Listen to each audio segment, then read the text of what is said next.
National lipid month 2023 के अवसर पर आज हमारे साथ हैं देश और हमारे शहर के जाने माने हृदय रोग विशेषज्ञ डॉक्टर अंशुल जैन सहारनपुर से, जो आज हमें लिपिड और उसके हृदय पर होने वाले प्रभावों के बारे में अधिक जानकारी देंगे।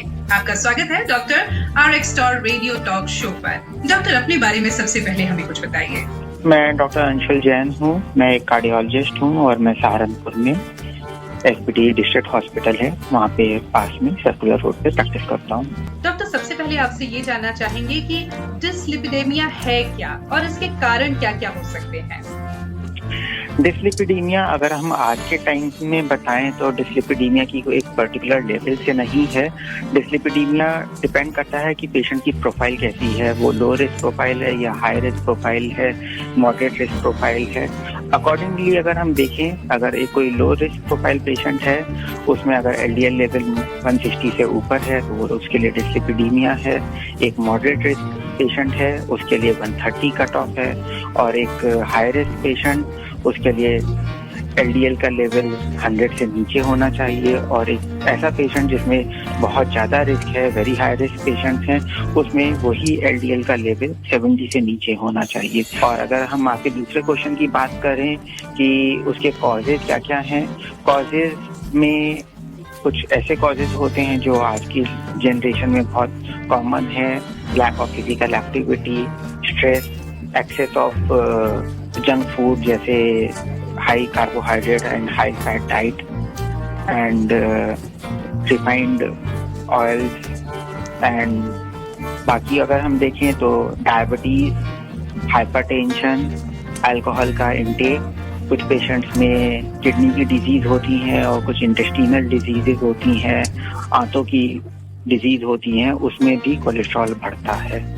Doctor, normal blood cholesterol LDL और HDL लेवल्स क्या होते हैं? LDL और HDL लेवल, LDL अगर हम बोलें तो एक तरह से उसको हम बोल सकते हैं बैड कोलेस्ट्रॉल, जो हानिकारक होता है, तो उसकी मात्रा जितनी कम हो उतना अच्छा। और HDL होता है अच्छा कोलेस्ट्रॉल, जो बॉडी को चाहिए और जो हार्मफुल इफेक्ट कम करता है बॉडी के, उसको हम बोलते हैं HDL, high density cholesterol. Doctor, dyslipidemia के इलाज के लिए इस्तेमाल की जाने वाली दवाओं के कॉमन क्लास क्या क्या हैं और वे कैसे फायदेमंद हैं? देखिए, हर क्लास का ड्रग का अलग अलग इफेक्ट होता है। नॉर्मली अगर हम ब्रॉडली बोलें तो करीब 5 क्लासेस की ड्रग्स होती हैं। मोस्ट कॉमनली यूज ड्रग्स जो होती हैं वो होती हैं स्टैटिन्स।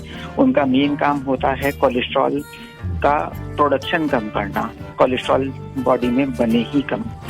दूसरी ड्रग्स होती हैं जो ट्राइग्लिसराइड्स को कम करती हैं, फाइब्रेट्स हम उनको बोलते हैं। अगर किसी का ट्राइग्लिसराइड लेवल 500 से ऊपर है तो ऐसे पेशेंट्स में हम लोग फाइब्रेट्स एडवाइस करते हैं। ये बॉडी में सिंथेसिस ट्राइग्लिसराइड्स का और उसका सिक्रीशन दोनों ही बढ़ाती हैं। तीसरी ड्रग होती हैं जो बाइल निकलता है, उसमें उसके साथ फैट्स को कंबाइन करके उसका एक्सक्रीशन करवा देती हैं, रीअब्जॉर्प्शन कम करती हैं, तो बॉडी में वापस एब्जॉर्ब ना हो, तो उसको हम बोलते हैं बाइल एसिड सिक्वेस्ट्रेंट्स।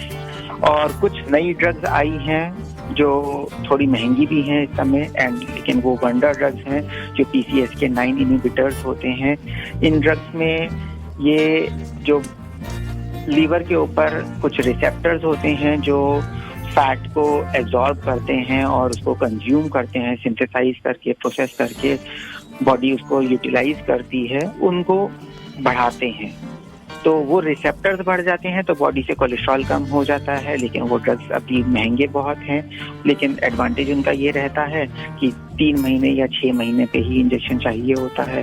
तो लेकिन कुछ पर्टिकुलर क्लास ऑफ पेशेंट्स ही होते हैं जिनको वो दिया जाता है। आज के टाइम में अगर हम देखें तो 2-3 ड्रग्स अच्छी हैं। एक एजिटेमिब होता है, उसका भी यही होता है कि वो बॉडी इंटेस्टीन में कोलेस्ट्रॉल के एब्जॉर्प्शन को कम करती है, लेकिन एडवांटेज उसका ये भी है कि पेशेंट को जो कई बार शरीर में दर्द होता है, मांसपेशियों में दर्द होता है, स्टैटिन से वो नहीं होता है।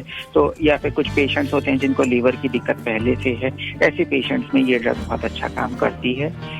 तो और बाकी अगर हम देखें तो ऐसे पेशेंट्स में या फिर एक पेशेंट जिसमें डिस्लिपिडीमिया है उसमें ओमेगा 3 फैटी एसिड्स का भी रोल अच्छा है, और जिन पेशेंट्स में एलडीएल काफ़ी ज़्यादा है, ट्राइग्लिसराइड्स भी बढ़ा हुआ है, ऐसे पेशेंट्स में ओमेगा 3 फैटी एसिड्स देने चाहिए। डॉक्टर, कोलेस्ट्रॉल को हेल्दी रेंज में रखने के लिए जो पेशेंट हैं वो अपने डाइट में, एक्सरसाइज में, अपनी लाइफस्टाइल में किस तरह के चेंजेस कर सकते हैं? अगर हम डाइट की बात करें तो डाइट डेफिनेटली आज के लाइफस्टाइल में अगर हम देखें तो फैट का कंजप्शन उतना होना चाहिए जितना बॉडी को रिक्वायरमेंट है और बॉडी कंज्यूम कर रही है।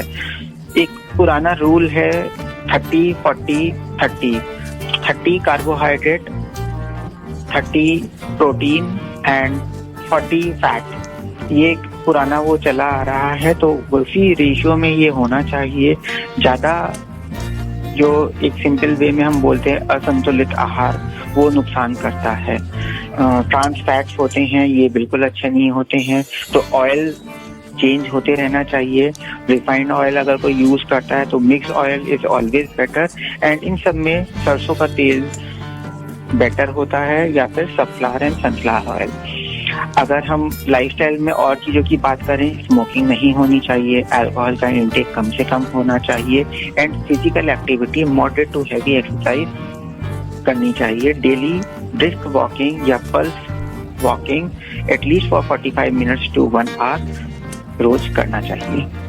डॉक्टर, डिस्लिपिडेमिया के जो पेशेंट्स हैं उन्हें कितने रेगुलरली अपने कोलेस्ट्रॉल को चेक करते रहना चाहिए? देखिए, जो गाइडलाइंस बोलती हैं वो बोलती हैं कि 3 से 6 महीने में चेक करना चाहिए, लेकिन अगर हम इंडिया के हिसाब से बोलें तो इंडिया में करंट रिकमेंडेशन ये है कि स्कूल पास होने के टाइम पर या फिर कॉलेज के एडमिशन के टाइम पे या फिर एक जनरल पॉपुलेशन में बोलें तो 20 से अबव पेशेंट का एक बार कोलेस्ट्रॉल चेक होना चाहिए। कोई ट्रीटमेंट पे है, ऐसे पेशेंट्स का treatment review and cholesterol check 6 weeks से 3 मंथ्स के लेवल पे होना चाहिए। कोई नॉर्मल है या फैमिली में रिस्क फैक्टर्स हैं, ऐसे पेशेंट्स में 6 मंथ्स या 1 साल के अंतर पे दोबारा से कोलेस्ट्रॉल चेक होना चाहिए।